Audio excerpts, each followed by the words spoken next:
வணக்கம். இது நம்ம கிச்சன். நம்ம கிச்சனில் நம்ம இன்றைக்கி என்ன பண்ண போகிறோம் அப்படின்னாக்க வாழைப்பூ என்னென்னா மேல் இதெல்லாம் எடுத்துகிட்டு இந்தமாரி ஆஞ்சி உள்ளே இருக்கிற காம்பு எல்லாம் எடுத்து ஆஞ்சி எடுத்து வச்சுக்கிட்டு இதை நல்லா பொடியாக நறுக்கிக்கணும். கேரட்டு நல்லா அலும்பி காம்பெல்லாம் அலும்பி மேல் தோல்லாம் சீவிட்டு இதை கட் பண்ணிட்டு பச்சை பட்டாணி இதையும் உரித்து எடுத்துட்டு இது எல்லாத்தையும் நல்லா அலும்பிட்டு இது 3 கேரட் பச்சை பட்டாணி வாழைப்பூ அதை வச்சு நம்ம பருப்பு உசிலி பண்ண போகிறோம். இதுக்கு நான் மோர் ஜலம் எடுத்துட்டுருக்கேன். மோரில் உப்பு போட்டு வச்சுட்டுருக்கேன். இதில் தேவையான அளவு தண்ணியை ஊற்றிண்டு இதில் தான் நான் வாழைப்பூவை நறுக்கி போட போகிறேன். அதுக்கப்புறம் துவரம்பருப்பு ஒன்லி துவரம்பருப்பு தான் எடுத்துட்டுருக்கேன். இன்றைக்கி வேறு எந்த பருப்பும் இருக்குல்ல. துவரம்பருப்பு எடுத்து நல்லா சாஃப்டாக இருக்கும் பருப்பு உசிலி. துவரம்பருப்பும் நான் ஒரு அளவுக்கு துவரம்பருப்பு குட்டி குட்டியாக 3 மிளகாய் வத்தல் எடுத்துட்டுருக்கேன். அதெல்லாம் என்ன பண்ணுறதுன்னு பார்ப்போம்.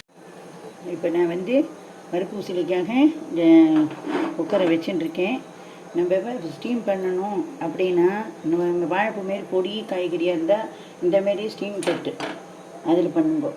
பெரிய காயாக இருந்ததுன்னா இந்தமாரி ஸ்டீம் இருக்கும், அதில் பண்ணுங்க. இந்த ரெண்டுமே நான் டைரெக்டாக ஸ்டீம் பண்ணல, பாயிலிங் பண்ண போகிறேன் அப்படின்னா ஓகே. இப்போ நான் இந்தமாரி வாழைப்பூவை நான் 2 பாதியாக நறுக்கி வச்சுருக்கேன். உப்பு, மோர் ஜலம், மஞ்சப்பொடி இதில் போட்டு வச்சுருக்கேன். இப்படி போட்டு வச்சோன்னா கருக்காமல் இருக்கும். நான் அடுப்பை பற்ற வச்சு குக்கர் வச்சுட்டேன். இதை அப்படியே கொட்டி நான் பாயிலிங் மெத்தடில் பண்ணலான் இருக்கேன். ஸ்டீம் மெத்தடில் 2-3 வாட்டி பண்ணியிருக்கேன். நம்ம கிச்சனில் அதை பார்க்கணுன்னு நினைக்கிறவா அதையும் பாருங்க.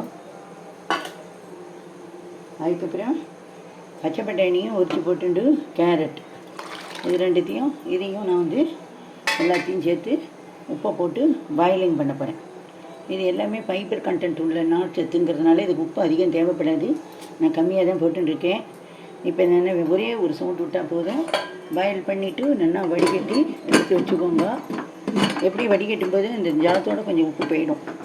நம்ம பண்ணும்போது லைட்டாக உப்பு போட்டுட்டா போதும். உசிலி பண்ணும்போது இப்போ இது வெந்து வரட்டும். ஒரே ஒரு விசில் விட்டுட்டா போதும். வெந்து வந்தோம்.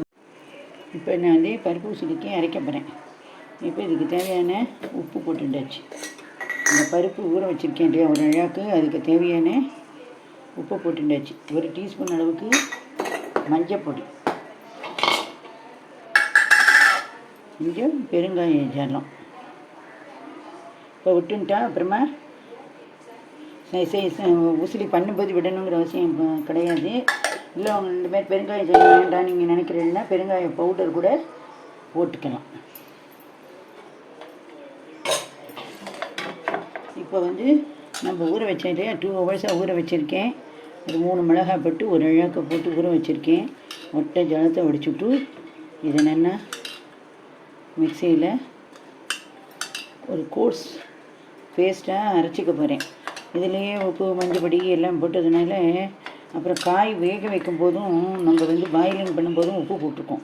அதனால் பார்த்து உப்பு போட்டுக்கோங்க. உப்பு கம்மியாக இருந்தால் கூட அப்புறம் அட்ஜஸ்ட் பண்ணிக்கலாம். உப்பு கூட போயிடுச்சுன்னா ஒன்றுமே பண்ண முடியாது.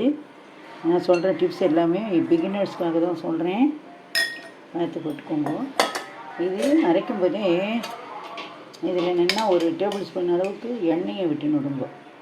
இது என்ன அப்படின்னா இந்த இதுலேயும் வீசிக்காமல் வரும். ரெண்டாவது நம்ம உசிலி பண்ணுறதுக்கு இது பண்ணுறோம் இல்லையா, உசிலி பண்ணி உதுக்கும் போதும் நல்லா பொலன்னு வரும். அதுக்காகத்தான் இதுமாரி போட்டுக்கிறது.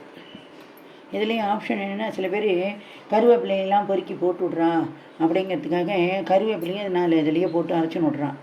இப்போது நான் இந்த கருவேப்பிலை சத்தும் நம்ம குழந்தைகளுக்கு போகணுங்கிறதுக்காக நானும் ஒரு கொத்து அளவுக்கு கருவேப்பிலையே இதில் போட்டு விட்டேன். நீங்கள் நிறைய போட்டுட்டேன்னு வைங்களேன், நல்லா சத்து நிறைய உள்ளே போகணும், நிறைய போடணும். போட்டேன்னா உசிலி உங்களுக்கு க்ரீன் கலரில் வந்துடும். பார்த்துக்கோங்க. பரவாயில்லைன்னா போட்டுக்கோங்க. இப்போது அரைக்கிறதுக்கு முன்னாடி நான் என்ன பண்ணுறேன், இந்தமாரி இதில் நான் பாயிலிங் பண்ணிவிட்டு அதுக்கப்புறம் தான் நான் உசிலிக்க போகிறேன். நீங்கள் டேரெக்டாகவே இந்த அரைச்சதுக்கப்புறம் எல்லாத்தையும் தாளித்து கொட்டிண்டு என்னென்ன தாளித்து கொட்டணுமோ எல்லாத்தையும் தாளித்து கொட்டிண்டு இதை போட்டு நல்லா உசிலிச்சிட்டு அதுக்கப்புறமா பண்ணலாம். அது ஒரு மெத்தடு. இந்தமாரி நான் நிறைய உசிலி டிஃப்ரெண்ட் டைப் வெரைட்டிஸில் போட்டிருக்கேன். பார்க்கணுங்கிறவா இது நம்ம கிச்சனில் போய் பாருங்க. இல்லை அப்படின்னா இந்தமாரி எண்ணெய் தடவிட்டு இது கோஸை அரைச்சிட்டு இதில் பண்ணிவிட்டு பாயிலிங் பண்ணணும். அது எப்படி பண்ணுறது? ஸ்டீம் குக் பண்ணணும். பாயிலிங்கில் ஸ்டீம் குக் பண்ணணும். அது எப்படி பண்ணுறதுங்கிறத நான் காட்டுறேன். நான் இப்போ இதை கோஸை அரைச்சின்னு வந்துட்டேன். இது உங்கள்கிட்ட காட்டுறேன் பாருங்கள். இதை பாருங்க இந்தமாரி. இப்போ இதை இந்தமாரி இதில் போட்டுக்கணும். போட்டுன்றதை நம்ம ஸ்டீம் குக் பண்ண போகிறோம். நல்லா ஸ்டீம் குக் பண்ணும்போது ஒரு 4-5 விசில் கூட விட்டுக்கோங்க. நல்லா வெந்து வரட்டும்.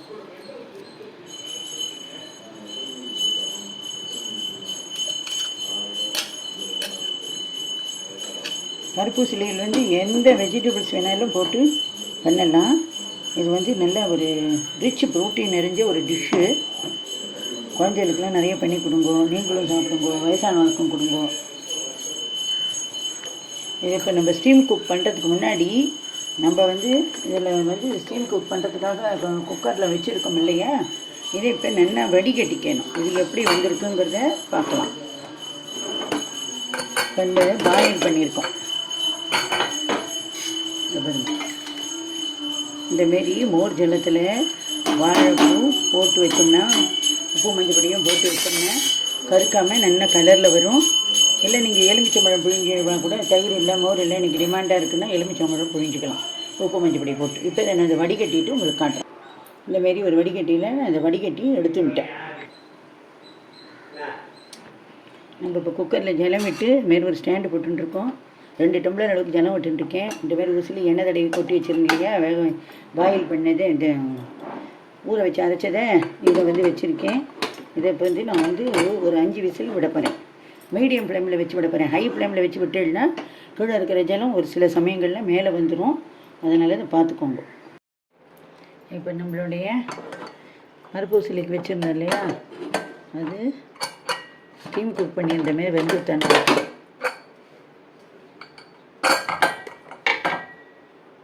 அதான் ஜம்முன்னு வெந்துட்டு பாருங்கள். அப்படி கையில் ஒட்டாமல் வருது. இப்போ இதை வெளியில் எடுத்து வச்சிடணும்.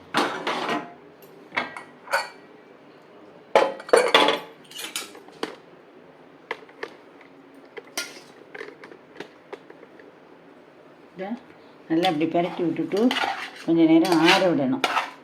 ஆறினதுக்கப்புறம் மிக்சியில் போட்டு ஒரு ஒரு துருவலை துருவிக்கணும். இது நல்லா ஆறினா தான் துருவி வரும். சூட்டாடை போட்டேன்னா தொகையல் மாரி போயிடும். லைட்டாக அப்படி விப்பரில் 2-3 திருப்பினாலே போதும். இப்போ நம்ம இஞ்சி சட்டி காய வச்சுட்டுருக்கோம்.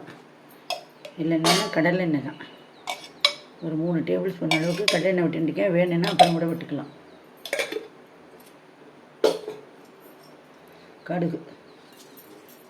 கடுகு போட்டிருக்கேன். கடுகு நல்லா வெடிக்கணும். கடுகு வெடிக்கிறது ரொம்ப உடச்ச உளுத்தம்பருப்பை நான் போட்டுருக்கேன். 2 கருவேப்பிலையும் போட்டுக்கிறோம். கருவேப்பிலையில் போட்டு அரைச்சாலும் கருவேப்பிலை இதில் 2ம் போட்டுருக்கேன். உளுத்தம்பருப்பும் கலக்கலாம், கடலைப்பருப்பும் கலக்கலாம். நம்ம பெருங்காய ஜலாயில் விட்டு அரைச்சிட்டோம். இல்லைன்னா இந்த சமயத்தில் பெருங்காய பவுடர் போட்டுக்கலாம்.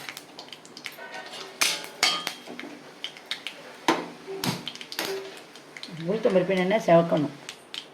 இப்போ நல்லா செவந்துட்டு இப்போ நம்ம பாயில் பண்ண வெஜிடபிள்ஸ் எல்லாம் அதில் போடுறோம். இதுக்கு உப்பெல்லாம் வேண்டாம். உப்பெல்லாம் போட்டு வேக வச்சாச்சு. மஞ்சள் பொடி எல்லாம் போட்டாச்சு. இது கொஞ்சம் நல்லா எண்ணெயில் திரண்டு வரணும்.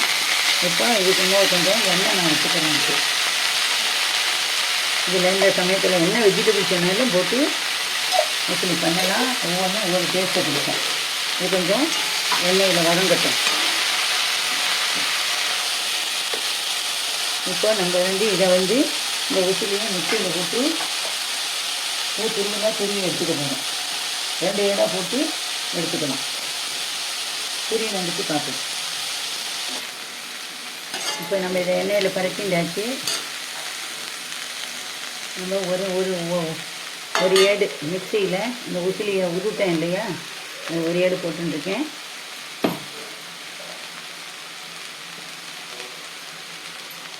அடுத்த ஏடும் இது 2வது ஏடு மிக்சியில் போட்டு ஒரு துருவலாக துருவிக்க போகிறேன்.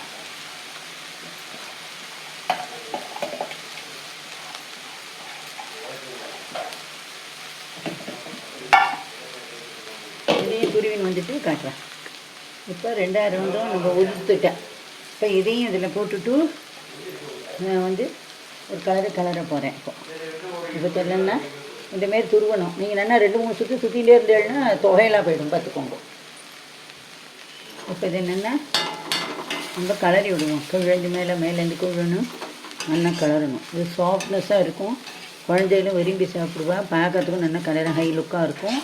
வயசானவர்கள்லேருந்து குழந்தைகள் வரைக்கும் சாப்பிட்லாம். ஸ்நாக்ஸாகவும் சாப்பிட்லாம், ஈவினிங் டிஃபனாகவும் வச்சுக்கலாம், சாத்தில் போட்டு பிசைஞ்சு சாப்பிட்லாம், தொட்டுண்டு சாப்பிடலாம்.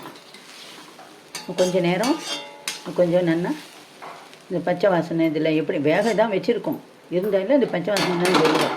கொஞ்சம் எண்ணெயிலேயே நல்லா பிரட்டி எடுக்கிற வரைக்கும் வெயிட் பண்ணலாம். இப்போ நம்ம வதங்கி தண்ணி பார்ப்போம். வதங்கினது போதும். அதனால நடுப்பேன் ஆஃப் பண்ணிடுறேன். ஆஃப் பண்ணிவிட்டு இது தேங்காய் ஒரிஜினல் ரெசிபியில் தேங்காய் போடுற வழக்கம் கிடையாது. நான் ஒரு ரிச்னஸ்க்காகவும் டேஸ்ட்டுக்காகவும் போடுறேன்.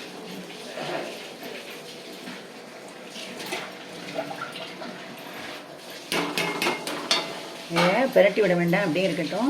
பரிமாறும்போது திருப்பி விட்டுக்கோங்க. இதேமாரி நீங்களும் பண்ணி போயிடுங்கோ. ரொம்ப நல்லா வரும். நன்றி, வணக்கம். நான் பண்ணுற ரெசிபி உங்களுக்கு பிடிச்சிருந்ததுன்னா ஷேர் பண்ணுங்க, சப்ஸ்கிரைப் பண்ணுங்க, கமெண்ட் பண்ணுங்க. இதை வந்து என்ன ஆறினொன்னே பரிமாறுங்க.